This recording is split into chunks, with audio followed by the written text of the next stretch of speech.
Kaya, Sister Ed, eto na. Pumangit ka na. Di pumangit! Pumangit ka na! Ay, mali pala yung pagkabasa mo. Effort na sa akin yan. You know, I'm a supermodel. Ay, ang pangit. Pangit yung paglakad ko. Oo. Pero talaga, yung paglakad ko, tineterno ko sa pagkanta mo. Pero napapansin yung mga lalaki dito nagpapakita ko, tapos sinisiraan mo ako! Eh, sinasabi ko lang naman yung katotohanan. Katototototohanan? Katototototohanan? Yung bunga mo dahil pa yung Pirated City na tumatalbo, katotototohanan? Ba nagpunta ka ng Australia? It's Australia, not Australia. Sa Bambang, Australia lang yon. Nung wala ka pang visa, ang basa mo din Australia, nagka-visa ka lang Australia. Nagpunta ka ng Australia para magpakalayo-layo dahil hindi mo matanggap na mas mahal ako ng mga magulang natin kahit nakabal tayo. Excuse me? O, daan ka na. Parang ang sama naman ng balita na pinagkakalat mo ng kambal tayo. Hindi tayo pwede maging kambal. Alam mo kung bakit? Bakit? Dahil Diyosa ako. At ikaw, maligno ka. Huwag na huwag mong sasabihin na kambal tayo. Ang kapal na mukha mo. Ang kapal ng labi mo! Ano nga ba yung sinangag? Tawa ka, alam mo, nagkakaunawaan kami. Yung pala, hindi niya...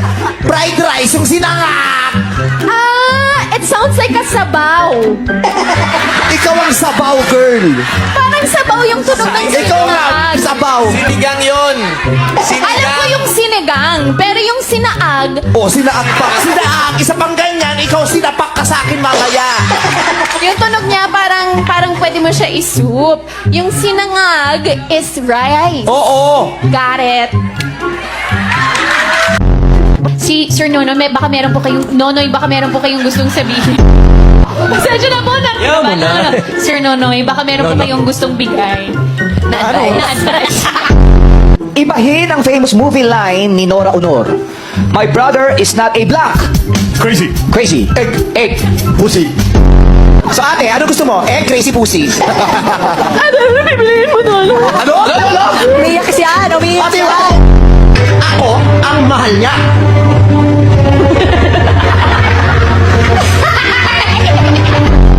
Ang pag-ibig niya ay parang ligaw na bala. Sa'yo tinutok. Pero sa akin, pumutok. Juliet, hindi ko sinasadya. Nakalabit ko eh. Bakit sa kanya? Ang baboy. Pinakamahirap na hinaharap ng mga Pilipino doon ay yung pagka-miss nila sa mga pamilya nila sa Pilipinas. Yung pag-homesick, di ba? Lalo na during Christmas or family celebrations na you're meant to be together. Birthday mo. Birthday ko? Uy, Ann! Sa palagi mo, bakit mamimiss ng OFW yung birthday mo? Yung, nasa Amerika tayo, ba trip birthday ni Ann?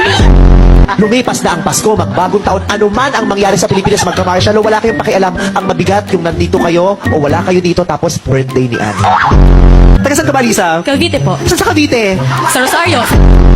Umuwi nga ako, nagulat ako. Bakit? Ano na naman ang ginangyari? Yung mami ko, dati binibigyan kaming 20 pesos. Pag nag-chani kami ng Kili Kyler. Ano, yaman yun, 50 pesos. 20! 20, ako, 51. Ha? 50 cents. Ha? So kung maka-20 ka, kung gusto mong 20 pesos, kailangan 40? Oo, nabuhok. Oo. Diyos ko, dami nun. Yaman. Eh, lolo mo naman. Adik ka ba? Ikaw ang dahilan kung bakit nagkasira kami ng inay. Bakit? Magkapatid ba tayo? Huy, gising! Dahil mistisa ka? Dahil matangos ang ilong mo? Matangos na din naman ngayon yung ilong mo. Ngayon. Ayun. Basta. Ginalingan din eh. Sa mga pagkakataong nasasaktan ako, may narinig ka ba sa akin? Wala kang naririnig sa akin. Nagdadasal na lang ako. Sabi ko, Lord, patawarin mo na lang siya. At please, Lord, kunin mo siya. Yung stress. Ano na naman yan? Ha? Sino naman kinakausap mo? Alam mo, nagpapakit ka na naman. Nandito nga ako sa tabi mo. Kinakausap ko yung camera. Kinakausap mo yung camera? Bakit sasagot ba yan? Tingin sa akin, kanal? Oo, kanal ka! At napakatanga ko dahil nahulog ako sa'yo! Hoy, ang Curtis, tawag-tawa ka sa kanal ko, yung bibig mo kumunoy. Tayo halos wala akong makain. Dahil sa'yo. Dahil tuwing tayo. Ang gamit ko, kutsara. Ang gamit mo, pala. At tuwing umiinom tayo ng soft drinks. Ano? Puro hangin ang naiinom ko dahil ang gamit ng bibig ko is straw. Ang gamit ng bibig mo, tubo. Ikaw! Sandali lang! Ano nangyayari dito, ha? Ano? O, tapos na. Hindi ka na makakasingit. Ikaw nga, Kung makaganon, ikaw nga, try mo nga. effort na sa akin yan. You know, I'm a supermodel. Ay, ang pangit. Oh. Ganun talaga, yung paglakad ko, tineterno ko sa pagkanta mo. Basta ano ba ganun ah?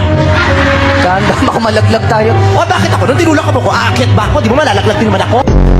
Ano, nag-swimming tayo, nalunod ka. Ang sakit na, te. Ang sakit na Sinasabi mo to, nagsimula to sa panutya nung walang yung isa. Sweet ka rin naman ah. Alam mo, ang pag-ibig mo parang panot siya. Bakit? Panot ka.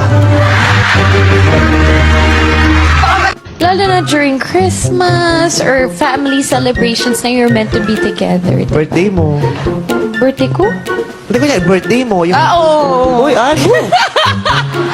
Sa palagi mo, bakit mamimiss ng OFW yung birthday mo? Yung, nasa Amerika tayo, pa trip birthday ni Ann. At may patatas. Oh. Pasas. Capsicum. Ano? Capsicum. Ano yun? Red peppers. Arte mo, wala namang ganyan sa karinderya ng birthday, no? Correct. Mapaba ng buhay. Yung homemade na pansit. Oo, yung pambago. With lots of cheese. Pansit? Ay, mali! Spaghetti pala yun! Sorry. Juhog. Juhog. Tsaka julangot. Yung pala, yung higaw ko bumaon sa leeg ko. Oh, sakit. Oo. Oh, sige. Hindi. Sure. Pag bumili ka ng katol, magkaganon yun, mag-asawa yun. Oo. Eh, pag isa lang ang bibig, naku, dahan-dahan mo pang paghihiwalayin nyo kasi pag naputol, tatalakan ka ng nanay mo. No.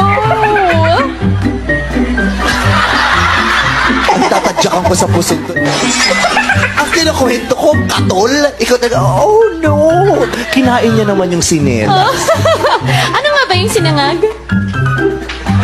Makatawa ka, alam mo, nagkakaunawaan kami. Yung pala, hindi niya. Fried rice yung sinangag! It sounds like a sabaw. Kiss-kiss yung mangga sa kilikili ko kaya siya umitim. Ganun ba yun? O, ito naman, back to our contest. Para di patin na ang bitin. Para di bitin ang awitin sa criteria for judging ay tumingin. Ano nangyari? Nabulol ako eh. Bedsheet na pinag-usapan na. Sayang talent fee. Ay, hindi. Magaling Hindi. magpatawa yun. Magaling magpatawa yung dalawang yan. Huwag ka magalala, magaling ka rin magpatawa. Ano bang ginawa mo sa pinalanunan mo? Sa pinalanunan mo. Oo, kala mo, ang galing ka. Ano ginawa mo sa pinalanunan mo? Ano ang ginawa mo Sa? dun sa premyo nung nanalo ka? Mga ito na! Ready na ang ating mga humahanap. Kaya naman oras na pakilala na mga kaloko. Ayos mo. Maganda, mukha ka na mo. Walay. Ano no? Ano no? Wala. Hiniwalay. Ayusin mo, di tayo aalis dito. Basta, Hiniwahiwalay. hiniwalay. Mahirap yung word na yun. Galing ah. Si Erwan, ano paborito mo ni Lulu? Kasi ako nakatikim na ako ng luto ni Erwan nung nagpakain sa bahay nila. Yes. Ano yung, sa dinami-dami ng napakain sa'yo ni Erwan, ano pinakapaborito mo? Ito, super simple lang, but tomato soup. Yun yung favorite. Ano? Tomato soup. Ano Tomato. yun? Tomato soup? Oo, kamatis. Tomato soup? Napaka-arte Tomato. Tomaro. Tomato soup. soup. Kala mo 5,000 per kilo yung mga kamatis nila kung tomaro soup. Tomato Paano soup. ko kante? Tomato. Tomorrow yun. Tomaro soup. Pero ang sarap Parang talaga. mahal-mahal ng kamatis niyo, girl. Social eh, no? 5,000 per kilo. Yes. Tomaro soup. Tomato soup with grilled cheese sandwich. Talagang, winner siya. Ewan kung ano nilalagay niya na hinahalo niya sa tomatoes. Pero yun yung nilalagay niya. Sobrang sarap. How about pucharo? Yung pucharo soup. Tomaro soup. Pucharo soup. Pero katulad ni, how do you say your name? Erniel? Erniel po. Erniel. Katulad, hindi din nag-aral si Erwan, ha? Oh. He's not a Meron chef. talagang mga taong may gift sa ganyan. Yes. Oh.